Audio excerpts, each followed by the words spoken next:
ದೈವ ಪ್ರೇರಣೆ ಇದ್ದರೆ ಏನು ಬೇಕಾದರೂ ಆಗಬಹುದು ಎನ್ನುವುದಕ್ಕೆ ಸಾಕ್ಷಿ ಇವತ್ತಿನ ಕತೆ.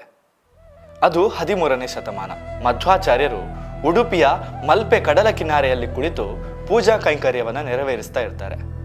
ಆವಾಗ ಅವರ ಕಣ್ಣಿಗೆ ಬೀಳೋದು ದೂರದಲ್ಲಿ ಅರಬ್ಬಿ ಸಮುದ್ರದಲ್ಲಿ ದೊಡ್ಡದಾದ ಹಡಗೊಂದು ಬಿರುಗಾಳಿಯ ಹೊಡೆತಕ್ಕೆ ಸಿಲುಕಿ ಮುಳುಗ್ತಾ ಇರೋ ದೃಶ್ಯ. ಮಧ್ವಾಚಾರ್ಯರು ತಮ್ಮ ತಪಶಕ್ತಿಯಿಂದ ತಮ್ಮ ಶಾಲನ್ನು ಬೀಸಿ ಆ ಬಿರುಗಾಳಿಯನ್ನ ತಣ್ಣಗೆಗೊಳಿಸಿ ಆ ಹಡಗಿಗೆ ದಡದ ದಾರಿ ತೋರಿಸ್ತಾರೆ. ಇದರಿಂದ ಖುಷಿಯಾದ ನಾವಿಕ ಬಂದು ಅವರ ಕಾಲಿಗೆ ಬೀಳ್ತಾನೆ. ಆ ಹಡಗು ಗುಜರಾತಿನ ದ್ವಾರಕೆಯಿಂದ ಕೊಚ್ಚಿಗೆ ಸಾಗ್ತಾ ಇರುತ್ತೆ.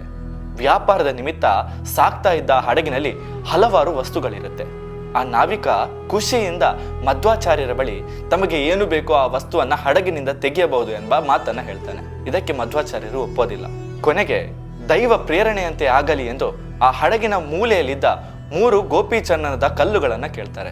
ಅದರಿಂದ ಆಶ್ಚರ್ಯಗೊಂಡ ನಾವಿಕ, ಆ ಕಲ್ಲುಗಳನ್ನ ನಾವು ನಮ್ಮ ಹಡಗಿನ ಸಮತೋಲನಕ್ಕಾಗಿ ಇಟ್ಟಿದ್ದೇವೆ ಹೊರತು ಅದರಿಂದ ಏನು ಪ್ರಯೋಜನವಿಲ್ಲ, ತಾವು ಬೇಕಾದರೆ ಬೇರೆ ವಸ್ತುವನ್ನ ಪಡೆಯಬಹುದು ಎಂದು ಕೇಳಿದಾಗ ಮಧ್ವಾಚಾರ್ಯರು ಅದಕ್ಕೆ ಒಪ್ಪದೆ ಆ 3 ಕಲ್ಲುಗಳನ್ನೇ ಕೇಳ್ತಾರೆ.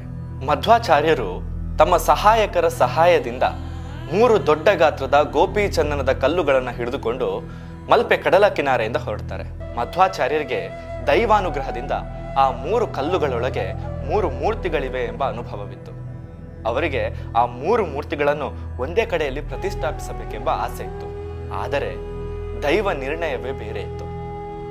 ಮಲ್ಪೆಯಿಂದ ಸ್ವಲ್ಪ ಮುಂದಕ್ಕೆ ಬರಬೇಕಾದ್ರೆ ಆ 3 ಕಲ್ಲುಗಳಲ್ಲಿ ಒಂದು ಕಲ್ಲು ಕೈ ಜಾರಿ ಕೆಳಗೆ ಬಿದ್ದು ಒಡೆದು ಹೋಗುತ್ತೆ.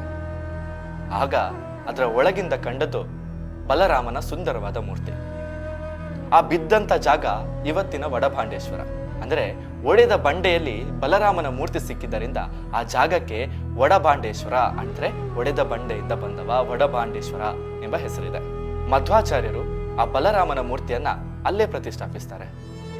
ಆ ದೇವಸ್ಥಾನದ ಕುರಿತು ಹೆಚ್ಚಿನ ಮಾಹಿತಿಯನ್ನ ಮುಂದಿನ ವಿಡಿಯೋದಲ್ಲಿ ತಪ್ಪದೆ ತಿಳಿಸ್ತೇನೆ.